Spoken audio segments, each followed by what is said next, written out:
It is morning. I haven't done one of these videos in a while. I know I need a haircut. Probably need a shave. We'll go for a hike here shortly. The Golden Star Lily Nature Preserve with my granddaughter. Going to drag her out into the woods and leave her. Nope, I'm going to do that. So, heavy rains. I'm not sure that's going to affect how bad that's going to affect the lilies blooming, but hopefully we'll get some pictures and a few miles in. Maybe run up and see the Roy Rogers birthplace. Childhood home. Game ran pretty good last night. I noticed in my play that you have some players who prefer maximum action economy, which means you do something every round. You attack. Every round. You fire into melee.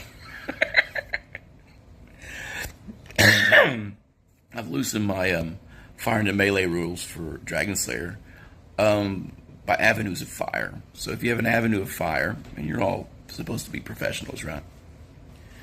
That you draw center square to center square target, and if it doesn't break a square with another party member in it, then you don't worry about the 1, 2, 3, 4. But if they're on the other side, it still counts, right? You get the flanking bonus, but if you miss target in hex, then directly behind it, you might shoot your buddy, right? He dodges, you catch it. I think it's fair. It makes people move around a little bit. But sometimes part of resource management is really just kind of sitting on your hands. Do you cast a spell? Or will you hold the spell? Do you fire into melee? 20% chance of shooting somebody if you can't jockey into a good position. Do you try to get a bonus advantage? Now, a lot of the bonus advantages people are forgetting about is point blank. So if I'm firing through you to hit X and I hit you and you're within 15 feet of my crossbow, bang, I just got +1 damage. You're welcome. You get that +1 damage. I'm sharing my bonus with you. Synergy! I think it's funny. I think you have some players who sit on their hands a lot. It's a little give or take. But I believe it's all part of resource management. Everybody waiting for their moment to shine, to drive in. And the 5-foot square, when you're using miniature lot rules, so I tend to be more of a theater of the mind and a party token guy. But because there's all these combat modifiers based upon positioning, we're using a lot of 20-foot rooms and 10-foot wide corridors. Just block out the party, so the heaviness goes on the front rank, and people do not want to trigger the attack of opportunity. So forcing their way around a creature, taking an attack of opportunity to get into a flanking position, or moving out the doorway just isn't done. So, great risk, great reward. Your mileage is going to vary. I'm a little harder on people with the attack of opportunity. I'm embracing that once you're in it to win it, you're in it. Mentality that's been lined out by Gillespie in his rules. So I don't cap attack of opportunity. So if you're in a position and they keep running up on your polearm, you're going to start weeding through them. But the first one that survives getting past that and gets under you, then yeah, he's on you. And then you can't use that polearm. And if you got enough people behind you, like our party members, because of hirelings and such, they have like the party length is 25 feet down the hallway. So falling back for the dude in plate through that mess, he can only move 20 feet. He can't get through the party unless they move first, but he acts first. We've been just sticking to the order of action by marching order, just because it's easier and quicker, and it does create these log jams. Is that a flaw of the system, or is it a design feature? Well, if you're crowding up behind a bunch of guys beating away on something, and you don't provide an avenue of escape, it's a feature. Not everybody has to be part of it. FOMO. It's adventurer FOMO. I find it fascinating. I get the maximized action economy, but hey, it's a fucking game. We're not playing to win, we're playing to have fun. Sometimes you just need to flank and move around.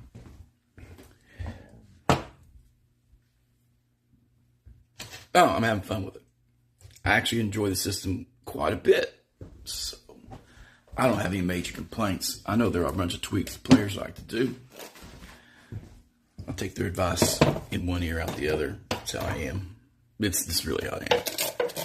I make the final decision based on what I think is working well. At the end of the day, I want the game to flow quickly and smoothly for the party. Sometimes that involves people just going, I keep an eye on the door. I fall back to the door. I get it behind X and heal him from behind.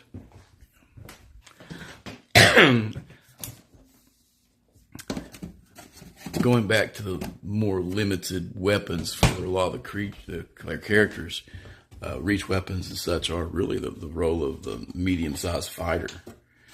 So that's going to be humans and stuff. There's a lot of two-handed weapons that can't be used by other races. So it limits who can use those spears. Right? Very important.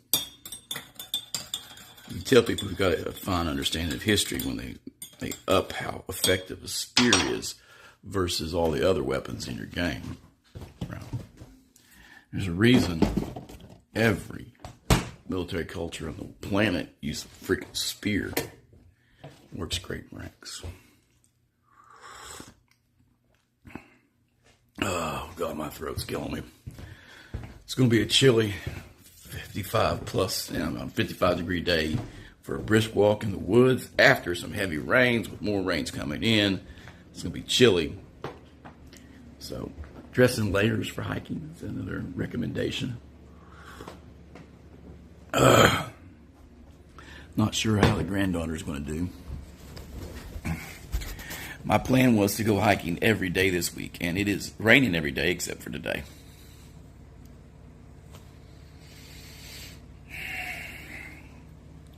You make a plan. Life is what happens when you make plans. It just interrupts all your stuff. It's an interrupter. Happened in my party last night. They had a plan. They were going to do X, and they get up there and didn't think that after a month or two that the tower would not be repopulated. So they adjusted on the fly and went to another tower. One that actually might be more defensible in the long run since it's made of steel. Just got to figure out how to lock that door. But anyway, thought I'd share. I haven't talked about anything for a few days. I saw that Black Belt Gaming's reviewing Adventures Dark and Deep. I've always wanted to check it out. I like Block's work, all of it. I used his, for Dwarven Ruins, it had a neat concept. I really liked the river. Dwarves living on an underground river, which is going to happen, right? So, I like that. Why would dwarves always be in dry caverns? It's a neat concept. And it introduces players having to use boats, and players are always notoriously fearful of being on water. Drowning don't care about your hit points. I should go to the drowning rules. I'm going to talk about drowning here in a minute, I think. But anyway, keep gaming. Less talk, more play. If you want to talk about what you're actually doing instead of just criticizing what everybody else is doing, that'd be a huge plus too. I expect to be working on some Savage Sword stuff, so I'm gonna make some low fantasy stuff for Savage Swords, more Conan-esque, and just expect lots of cultists. I'll just remove regular mooks and do a lot of cultists. Cultists are always fun because you get to play with obsessive crazy. You make an obsessive crazy opponent based on a theme and just call it a cult. You know, they worship the Star Child. They're wanting to go up to the heavens, right? Totally an alien. Perfect chance. Or is there really an alien? Throw in an alien. Make your players nervous. And I'll talk about that more later. Later.